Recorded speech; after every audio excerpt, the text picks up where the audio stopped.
Hello, and welcome to this screencast on nationalism and political identities in Asia, Africa, and Latin America. Chapter 35 in Bentley and Ziegler's Traditions and Encounters, 5th edition. This chapter is the companion to Chapter 34. They both cover the same time period, roughly, but looking at different geographic areas. So this is looking at areas that were affected by colonialism, and the time period is in between the world wars. So we're going to see global conflict featured heavily because it bookends the content here in this chapter. So what you're looking for here are sort of effects from World War I, and then how those things are building toward World War II, but also decolonization and the Cold War, the two big developments in the 3 to 4 decades after World War II. So that's what we're looking at. So you're looking for the development of these nationalist political identities that are going to challenge colonialism. So that's sort of the unstated topic here, is that all of these places are responding to colonialism in some way as they chart their own paths for the future. So let's take a look. The Great War, World War I, looms over this chapter. So if we think of these areas here, Latin America is not involved with the World War I in a way that's significant for a world history class. But the other two areas in the chapter are. In the case of Asia, there's limited fighting in Asia itself. There's a little bit of fighting between Japan and China, or between Japan and German forces in China, although the Chinese certainly kind of see it as the former too. And then in Oceania, there's some fighting, some naval battles there, German battleship, shells, French Tahiti, just as one example. But mainly, the effect of the war is the troops, especially men from India, Australia, and New Zealand, who travel elsewhere to fight in the war.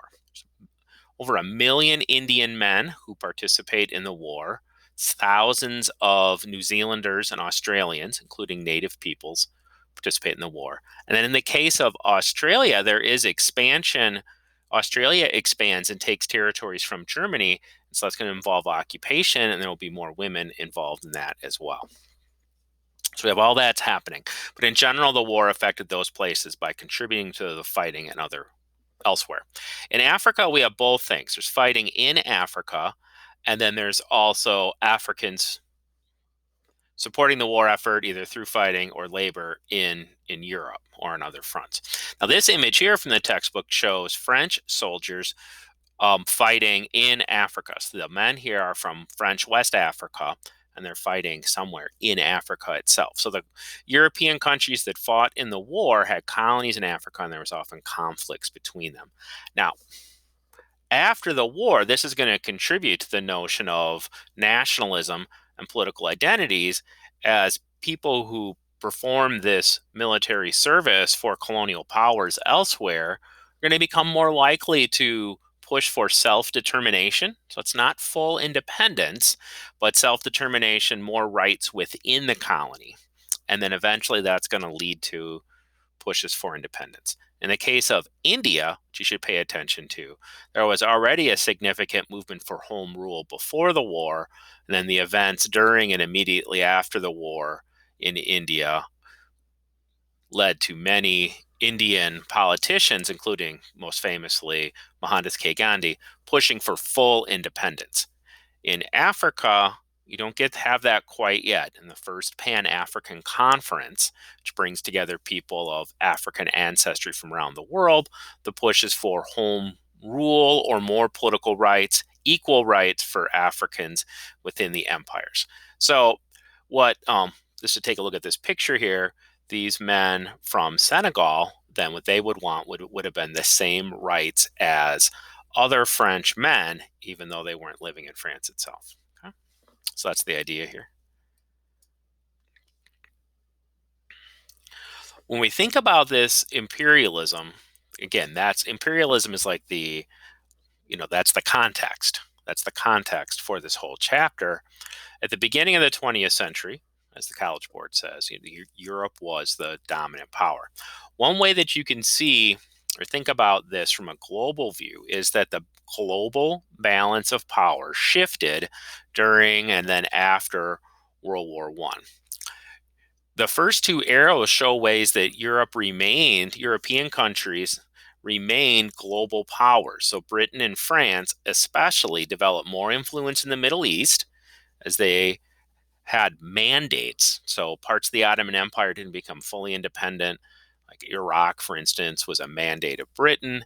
And this word mandate's one to pick up is it's a kind of colonialism. Syria was a mandate of France. So, France in Syria and Britain and Iraq had troops there and they had some influence on local affairs. So you can see that as an increase. That's more colonialism for Europeans. And then the colonial relationship between Europeans and Africans got more controlling. Remember, European colonies before World War I were fairly recent. In some cases, very recent. Like Italy had, gained control over what's today Libya in 1911 and never really fully controlled the country. Morocco became a protectorate of France in 1913, right before the war. So these things are fairly recent, and European control actually deepened in their African colonies as they built more railroads, had more power over people.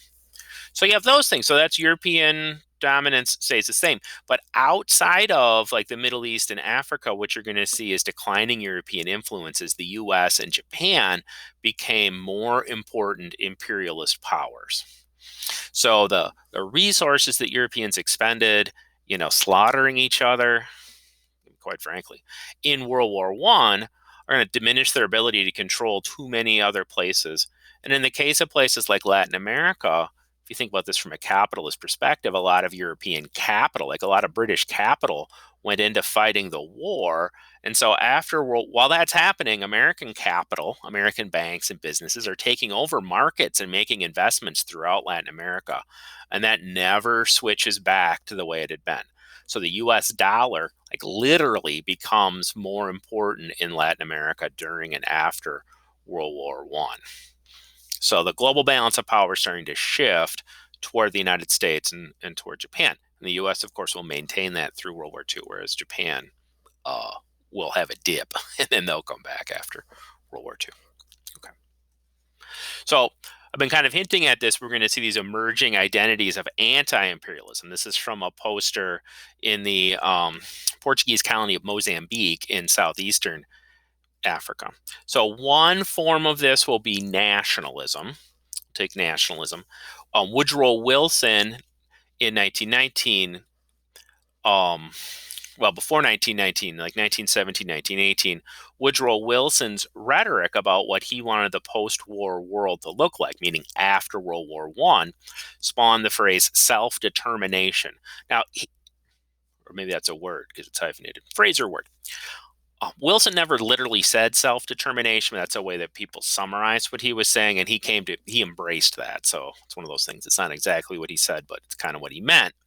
And so self-determination is a kind of nationalism that, a group of people should be able to determine for themselves what, the fate of their country, sort of, again, that's like an idea of home rule. It might not necessarily be full independence, but it could be, that self-determination. Now with Wilson, the big problem with Wilson was he was so horribly racist. And the reason that's relevant here is he didn't even conceive of this idea applying to people outside Europe. He saw this as basically a way to resolve some of the tensions within Europe that had led to the war. And people around the world knew that. I mean, it's not like people were like, oh, yeah, this guy, he's really for everybody. But they were also willing, like people in places like Egypt and Korea and China, they were willing to seize on the language that he used in order to advance their own ends. So that's going to be something that kind of builds after the war. So the rhetoric from the war becomes a tool for people in colonized areas to use to try to, to work toward their own emancipation. By the way, this will just increase during World War II, where, President Roosevelt, FDR, and Winston Churchill signed something called the Atlantic Charter. The Atlantic's in between the countries, saying, here's what we're fighting for. And it's all about freedom and stuff. So people in, the colonized world are like, hey, that's great. We'd like some of that Atlantic Charter, here. in, in Africa, or here in, Asia, or, like that. You'll also see an artistic and literary side to this that's called negritude in the Francophone world. And it's similar to the Harlem Renaissance, which you might be familiar with from U.S. history. So these, see, that's not directly political, but it's, the kind of pride and self-expression. It's going to long-term contribute to that political movement. All right, here we see the two most important leaders. Let me get out of the way there. In China. Now, there's a civil war that's happening in China during this time period, but both sides in the civil war are also anti-imperialist, like explicitly. Like that's one of the things they say, and in fact, they cooperate for a little while because they're both anti-imperialist. So that's, on the one hand, you have the Kuomintang, which is the Chinese Nationalist Party, which is literally what that means, and Jiang Jieshi is the leader of that. He is also known as Chiang Kai-shek. That's how his name used to be written in English. And he was very famous with his name written in that way. And so you'll see it both ways, and either way would work on an essay test. Um, the, the Kuomintang also used to be known as the Kuomintang, abbreviated KMT. You don't have to know both. You just have to know one to use it as an example, just in case you run into it. And then Mao Zedong, who was the leader of the Chinese Communist Party, one of the founding members of the Chinese Communist Party, and they were engaged in a war against imperialists and also against each other. So you can see Jiang Jieshi there representing nationalism. It's kind of a militaristic nationalism. He was from a military background.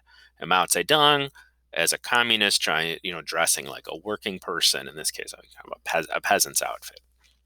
So this is something to pay attention to, those two sides. These are two of the more important men in the 20th century. I mean, I think Mao Zedong is probably certainly in the top 10 most important people in the 20th century. So there'll be more on him later. Global conflicts, then, we're heading toward World War II with Japanese aggression. So Japan took a turn toward militarism and then became more imperialistic during this time. So you'll see here Japan's invasion of Manchuria, which they renamed Manchukuo, kind of claiming that it was sort of an independent state that they were protecting, which was, not really the whole truth on that deal. See that this map also, if you pause and look at it, kind of shows you the communist nationalist fighting, including something called the Long March, which is really one of the best named things in world history. It's kind of like Great Wall of China. Like that's literally true. Like the Long March was very, very long. So you take a look at that. So you can pay attention to those events. This map can show you a lot. Okay. In Latin America, we have neo-colonialism, which is real similar to, is really overlapping idea with economic imperialism, which you might remember from chapter 32. And neo-colonialism means like new colonialism, and it refers to colonialism after a country has become independent. So in the case of Latin America, neo-colonialism refers to exploitation by outside interests after those countries became independent, kind of 100 years before this time period. Those countries became independent in the 1820s. Now we're looking at the 1920s. So what is happening? Again, you might pause and go ahead and read this, kind of see there's a cycle of debt that's related to the instability of prices of basic commodities. So in a global capitalist system, basic commodities like cocoa beans or coffee beans or silver, these copper, guano, these commodities, they're going to bump up and down a lot, and that's going to make it difficult for countries that rely on those export taxes on those commodities for their national budget to pay their debts, because their incomes are going to go way down. It's like a person whose income goes up and down a lot. It's hard to pay off their debts because at some point it goes down. You can't make the payment. And that's going to lead to intervention.